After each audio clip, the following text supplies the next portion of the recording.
Banyak yang pendeta menipu kesembuhan ilahi. Catat baik-baik. Pendeta menipu kesembuhan ilahi.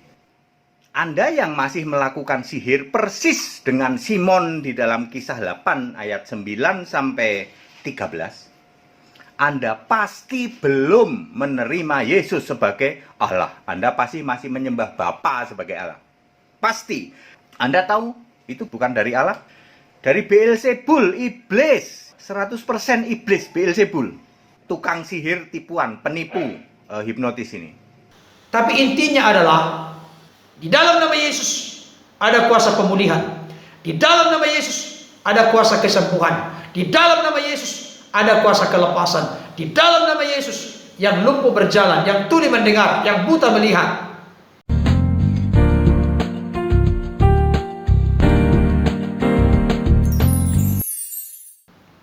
Shalom. Salam sejahtera dalam kasih Tuhan kita Yesus Kristus. Jumpa kembali dengan saya Pendeta Berton Nababan. Saya menyapa Bapak Ibu Saudara dimanapun berada. Apa kabarnya?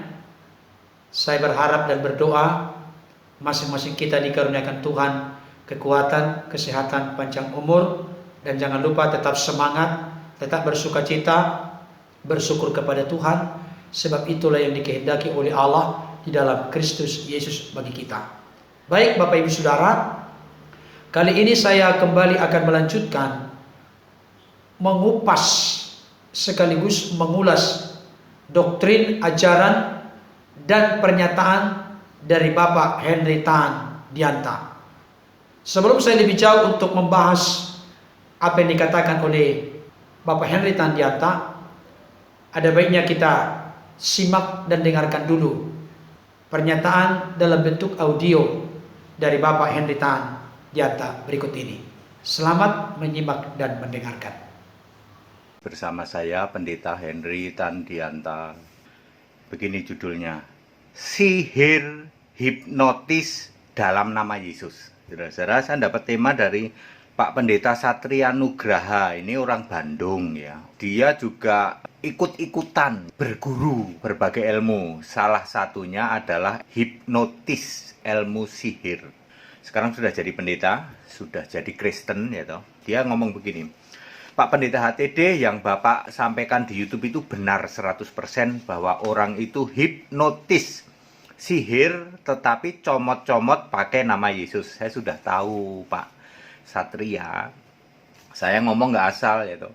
Makanya ada tayangan saya tipu-tipu kesembuhan ilahi. Nah ini Pak Satria Nugraha bersaksi bahwa dia pada waktu jadi pendeta, dia melakukan teori-teori hipnotis.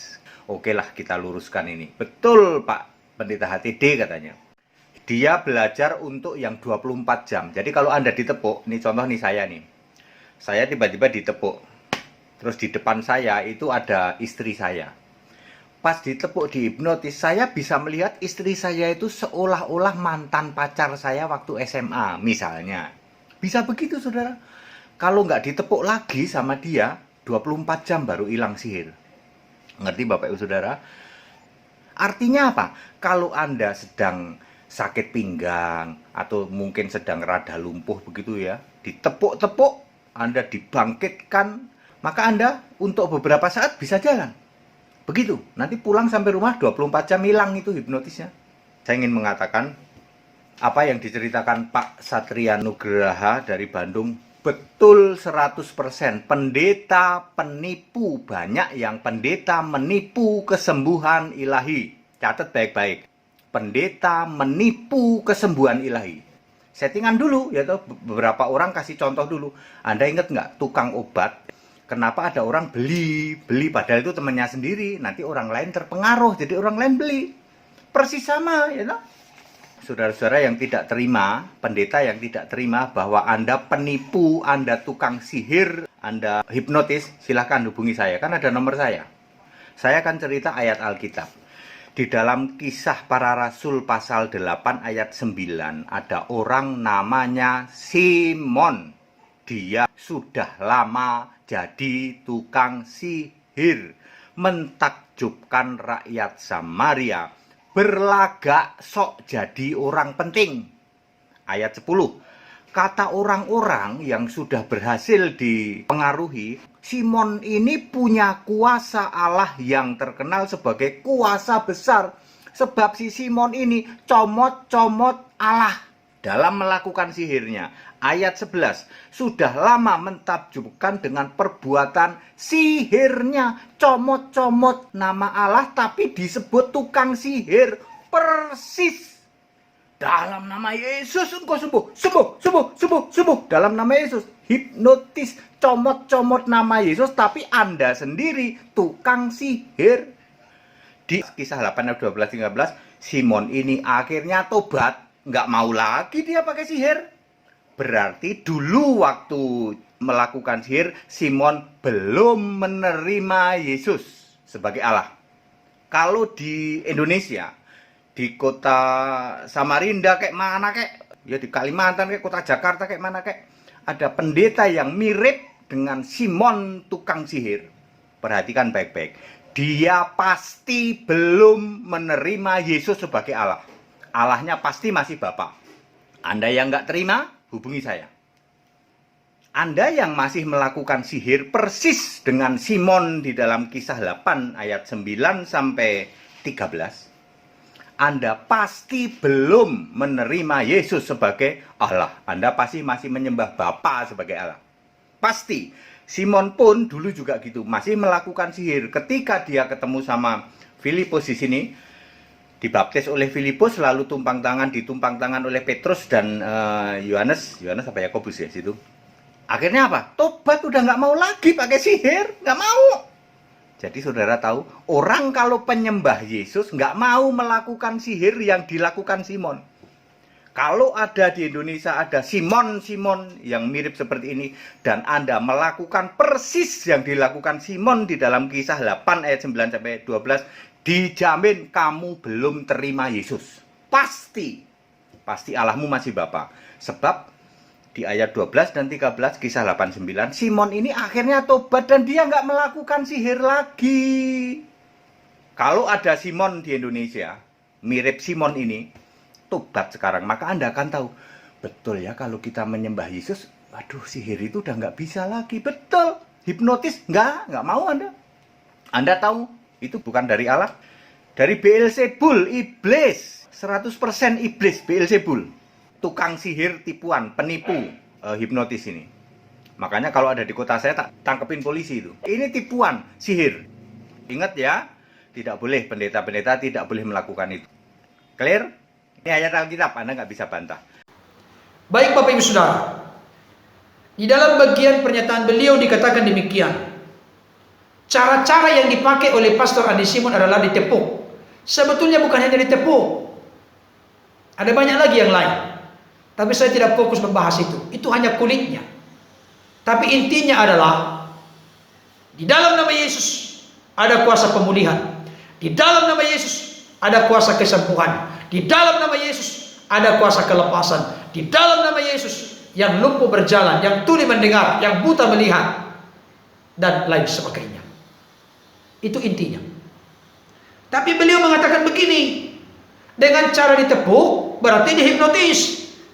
Kata beliau, contohnya kalau saya dihipnotis, ada perempuan misalnya istri saya di depan, saya bisa melihat dia seperti wajah dari pacar saya waktu SMA. Saudara, ini mau dibandingkan dengan apa yang dilakukan oleh hambanya Pastor Andi Simon, sudah makin ngawur. Memang begitu, kalau pengalaman dibuat menjadi doktrin, memang menyelene kita ini. Tapi pengalaman itu harus dicek dan recheck data dari firman Tuhan. Kalau sudah klop, sudah sesuai, sudah tepat, jangan ragu, lakukan terus, maju terus, jalan terus.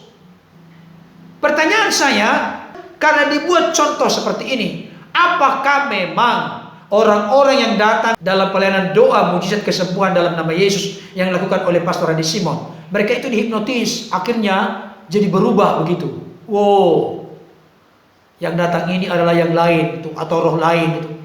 Tidak seperti itu. Beliau kasih contoh begini. Kalau ada orang yang datang sakit pinggang atau rada-rada lumpuh, setelah ditepuk beberapa saat bisa jalan.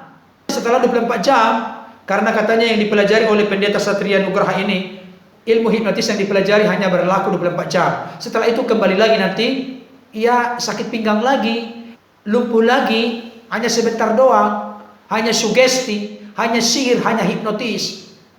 Saudara, ini tuduhan yang sangat-sangat keterlaluan. Bapak Henry Tandianta, bertobatlah segera, kerajaan Allah sudah dekat.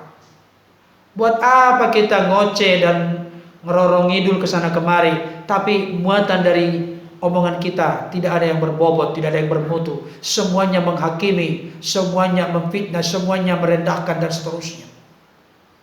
Bukan itu yang Tuhan kehendaki. Tebarlah kasih sayang kepada orang lain. Saya agak sedikit tegas menyampaikan begini, karena menurut saya secara keseluruhan isinya sangat keterlaluan. Pendeta, pastor yang tidak terima dengan pernyataan saya, hubungi saya. Siapa Bapak Henry Tan? Setinggi apa pangkatnya harus menghubungi? Kita gak sebodoh itulah. Kita bisa membedakan orang ini takarannya bagaimana. Apakah masih orang yang bisa dinasihati, dikasih masukan atau tidak, atau sudah memang membatu hatinya, tidak ada lagi kerinduan untuk introspeksi atau evaluasi diri. Kita bisa membedakan. Karena Tuhan juga kasih hikmat kepada kita untuk membedakan. Ini punya roh yang bagaimana ini? Roh yang suka iri, roh yang suka fitnah, roh yang suka kritik. Kita tahu membedakan. Orang seperti ini dilayani, berarti kita justru menjerumuskan diri kita dalam sebuah kesia-siaan.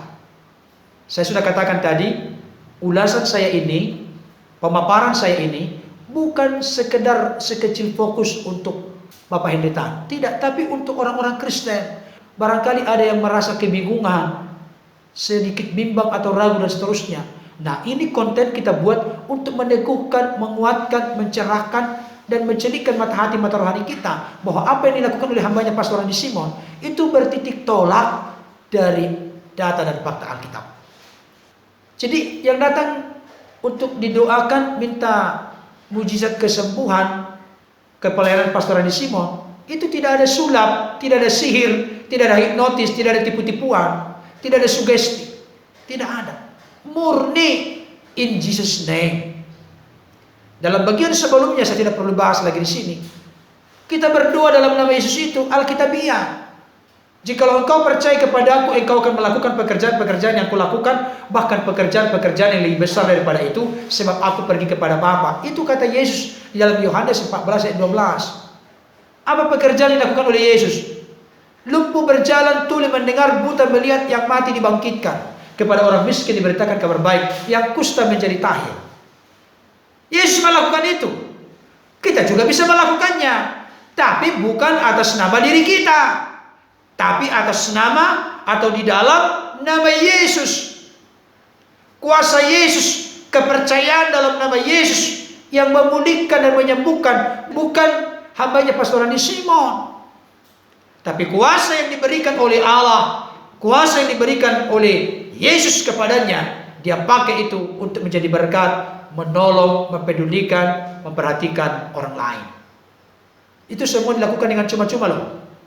Tidak ada maksud trik, kepalsuan, kemunafikan yang lain untuk mendapatkan segopok uang, untuk mengeruk uang sebanyak-banyaknya. Tidak ada. Kalau ada yang tergerak memberikan persembahan kasih, ya itu sah-sah saja. Seorang pekerja berhak mendapat upah. Kalau ada misalnya yang mentransfer untuk mendukung pelayanan hambanya, sah-sah saja. Itu memuliakan, menyenangkan Tuhan. Karena orang-orang yang sudah didoakan itu merasakan manfaat yang real dan nyata dari apa yang dilakukan oleh Tuhan yang bekerja melalui hambanya Pastor Andi Simon. Beliau mengatakan begini, pendeta penipu kesembuhan ilahi itu hanya pakai settingan, seperti tukang obat yang sedang menjajakan obatnya untuk dijual. Nanti ada yang membeli, tapi yang membeli itu adalah teman-teman yang sudah dikontak sebelumnya supaya kelihatan laris ini dagangan obat. Waduh, ini tuduhan yang semakin ngawur dan keterlaluan. Makanya saya katakan di permulaan bagian pertama tadi, kalau ada Bapak Ibu Saudara yang tidak suka saya membahas ini, saya akan terus membahas selagi ada konten yang dibuat yang disalah mengerti oleh Bapak Henry Tan. Kenapa? Ini keterlaluan, tuduhan-tuduhannya begitu nyeleneh, begitu ngawur. Beliau mengatakan begitu, ini settingan, pendeta penipu, tukang sihir, hipnotis, yang melakukan penyembuhan, comot-comot nama Yesus. Anda yang tidak terima, hubungi saya. Waduh, kita tidak akan hubungi, Pak. Karena apa? Kita tahu orang yang masih bisa dikasih nasihat masukan. Nah, beliau kembali lagi bertitik tolak dari Kisah Rasul pasal 8 ayat 9 sampai 13. Ini dia selalu ngotot mengidentikan karena memang namanya mirip Pastor Andi Simon, dan di Kisah Rasul pasal 8 ayat 9 sampai 13 ada juga memang nama yang mirip, yaitu Simon si tukang sihir. Simon si tukang sihir ini diidentikan dengan Pastor Andi Simon yang menjadi penyembuh jalanan. Jadi apa yang dilakukan oleh Pastor Andi Simon menurut Bapak Henry Tandianta itu persis sama dengan yang dilakukan di dalam Kisah Rasul pasal 8 ayat 9 sampai 13. Sama dengan yang dilakukan oleh Simon si tukang sihir. Ngeri gak ini? Nyelene dan ngawur gak ini? Keterlaluan gak ini? Persis kata beliau. Tidak ada kurang, tidak ada tambah, persis. Ini mengerikan. Sekarang kita coba gali. Sebetulnya Kisah Rasul 8 itu harus dibaca dari mulai ayat yang keempat sampai ayat yang ke-25. Supaya kita bisa mengerti, memahami, menggali, mengeksplorasi secara benar dan bertanggung jawab. Tetapi secara singkat saja, saya mau menyampaikan kepada setiap kita, mengidentikan atau mengatakan persis apa yang dilakukan oleh Pastor Andi Simon, doa mujizat kesembuhan in Jesus name, dalam nama Yesus, dikatakan itu sama dengan apa yang dilakukan oleh Simon si tukang sihir. Ini sangat ngawur. Kenapa? Catatan pertama, ini Simon si tukang sihir, dia tidak mengenal Allah dengan baik dan benar. Simon si tukang sihir tidak menerima Yesus sebagai Tuhan dan Juru Selamat. Simon si tukang sihir belum mengalami perjumpaan pribadi dengan Yesus. Simon si tukang sihir belum mengalami kelahiran baru. Dari kegiatan yang dia lakukan untuk menyihir, satu, membuat orang lain takjub, terpesona, sehingga dia merasa dirinya orang penting, orang hebat, orang besar. Dari sini saja kriterianya sudah berbeda dengan Pastor Andi Simon. Pastor Andi Simon selalu mengutip Galatia 1 ayat 10. Saya bacakan kembali untuk kita. Dikatakan demikian. Jadi bagaimana sekarang? Adakah ku cari kesukaan manusia atau kesukaan Allah? Adakah ku coba berkenan kepada manusia? Sekiranya aku masih mau mencoba berkenan kepada manusia, maka aku bukanlah hamba Kristus. Pastor Andi Simon itu hamba budak jongos Kristus, dulos Kristus. Kenapa? Karena beliau tidak lagi berupaya mencoba berkenan kepada manusia atau mencari pujian perkenanan manusia. Kalau akhirnya oleh karena buah pelayanannya beliau dihormati oleh manusia, yaitu bonus tambahan, bukan target tujuan utama.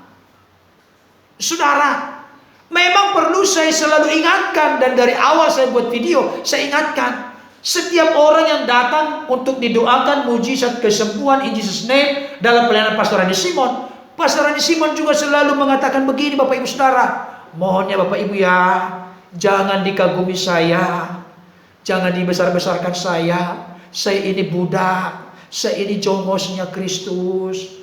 Jangan dimuliakan saya, jangan dipuji saya. Yang berhak menerima hormat, pujian, syukur, kemuliaan itu hanya Yesus Kristus Juru Selamat yang kita puji, sembah, agungkan dan muliakan. Nah, kalau ada orang memberikan respon yang negatif karena merasa terpukau dan terpesona, ya dia yang harus bertobat. Kalau dia misalnya jadi menganggap Pastor Andi Simon hebat, Pastor Andi Simon besar, Pastor Andi Simon seperti Allah, orang itu harus bertobat karena memberikan respon dan tanggapan. Tapi sama sekali tidak ada terbersit di dalam hati, pikiran, dan hidup dari hambanya. Pastor Andi Simon model seperti itu. Saya yakin dan percaya itu. Itu terlihat dari khotbah-khotbah yang disampaikan beliau, yang sudah saya saksikan, dengarkan, dan saya simak dan perhatikan di sepanjang saya mengikuti pelayanan beliau melalui media online.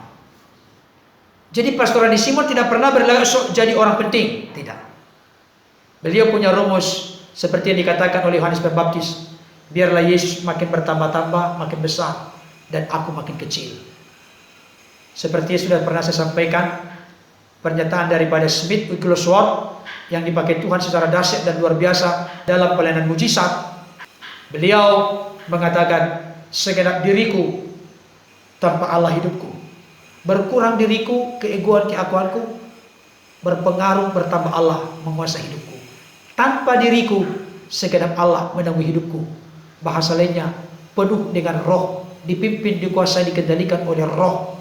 Bahasa lainnya dikutip dengan pernyataan Rasul Paulus, adapun hidupku ini bukannya aku lagi, bukannya ego aku lagi, melainkan Kristus yang hidup di dalam aku. Dan hidup yang kuhidupi sekarang ini di dalam tubuh ini adalah hidup oleh karena iman kepada anak Allah yang mengasihi aku dan menyerahkan dirinya untukku. Galatia 2 ayat 19b sampai 20. Saudara dikasihi Tuhan, beliau mengatakan begini, Simon si tukang sihir berhasil mempengaruhi banyak orang, bahkan sampai orang berkata Simon punya kuasa Allah yang terkenal sebagai kuasa besar. Bapak Henry Tan kembali mengatakan, Simon si tukang sihir comot-comot nama Allah dalam melakukan sihirnya. Baru kemudian digantikan Pastor Andi Simon si tukang sihir comot-comot nama Yesus dalam melakukan mujizat kesembuhan, dalam melakukan sihirnya. Waduh, ini ngawur sekali.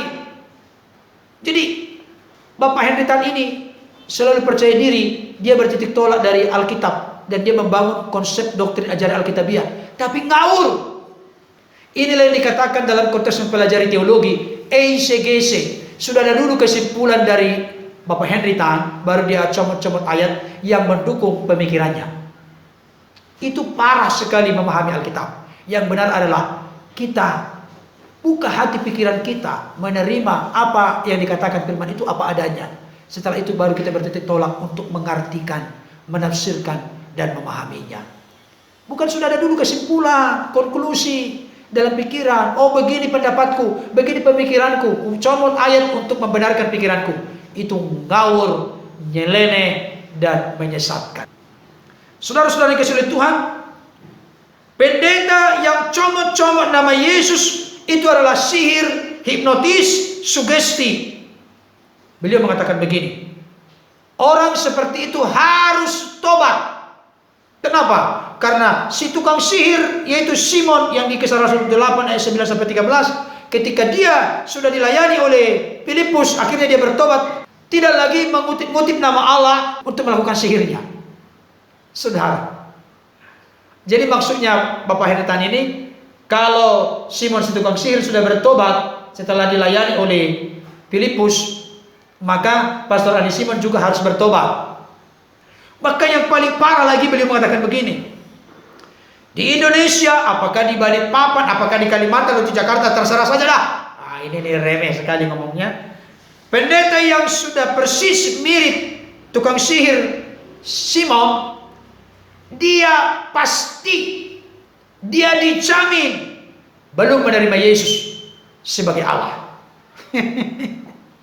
Bapak Ibu Saudara, saya mau kasih tahu, orang model seperti ini tidak diberikan respon dan tanggapan. Keterlaluan kita ini Bapak Ibu. Sampai menuduh Pastor Andi Simon tidak menyembah Yesus sebagai Allah. Bayangkan. Karena apa? Karena memang Bapak Henry Tan ini yang benar itu Yesus satu-satunya Allah yang benar. Kalau masih menyembah Bapa, kalau masih menyembah Roh Kudus, itu pasti sesat. Itulah pemikiran beliau. Di sini letak perbedaannya, letak ngawurnya kawan kita yang satu ini. Dia menempatkan dirinya lebih hebat dari rasul, lebih hebat dari Yesus. Beliau tidak mengakui adanya eksistensi Bapa lagi sekarang. Tidak lagi Roh Kudus. Yang ada adalah Yesus Kristus satu-satunya Allah yang benar.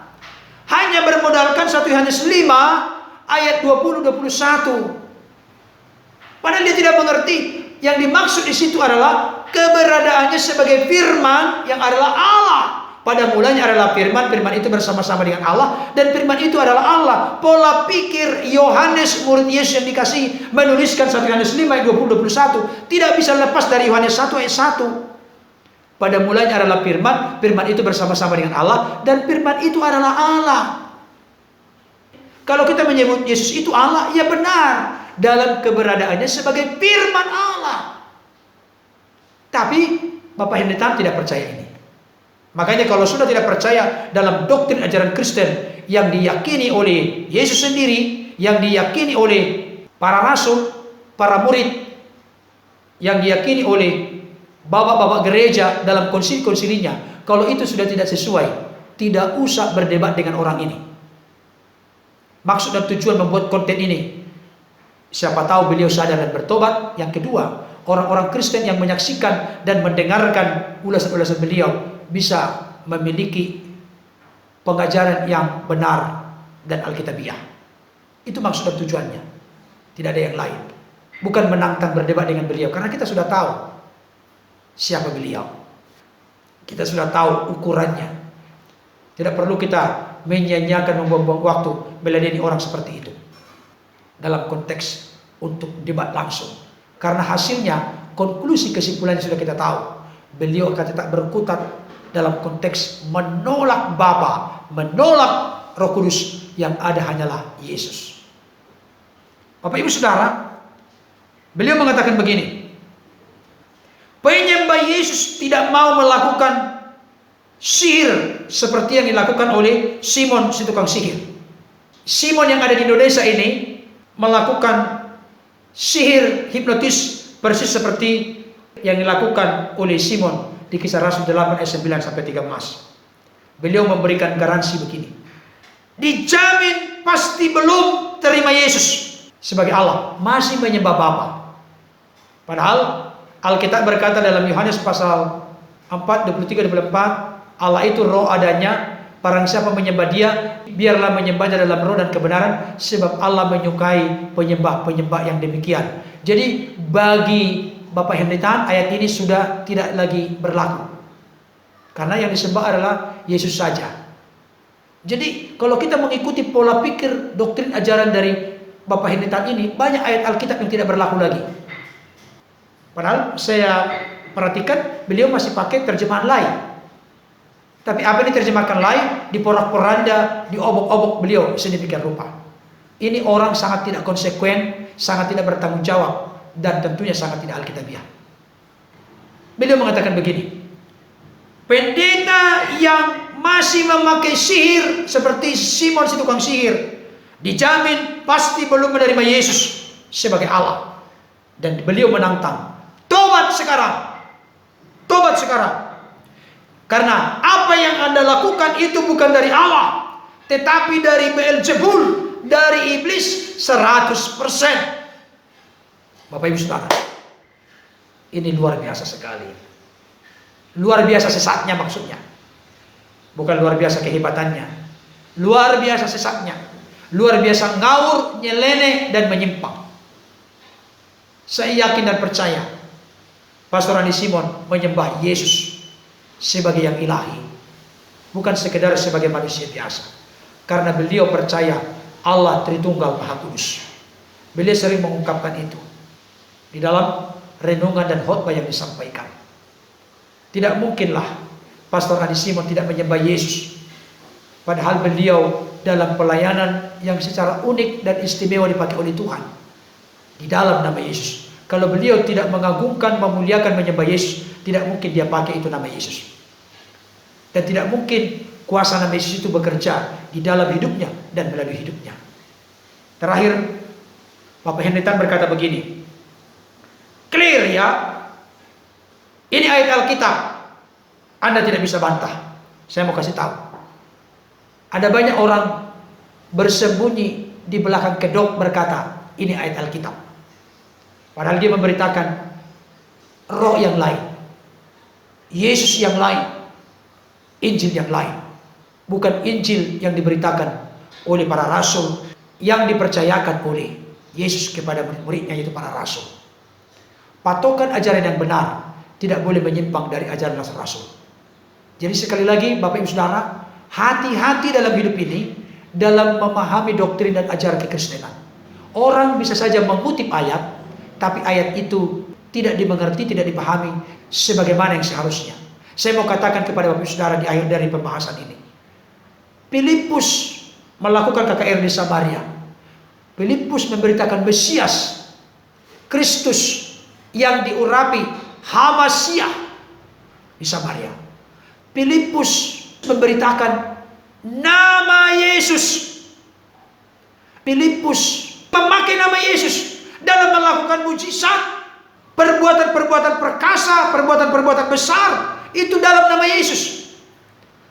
Dan tadi dikutip oleh Bapak Henry Tan, Filipus itu membaptis, Petrus menumpangkan tangan bersama dengan Yohanes.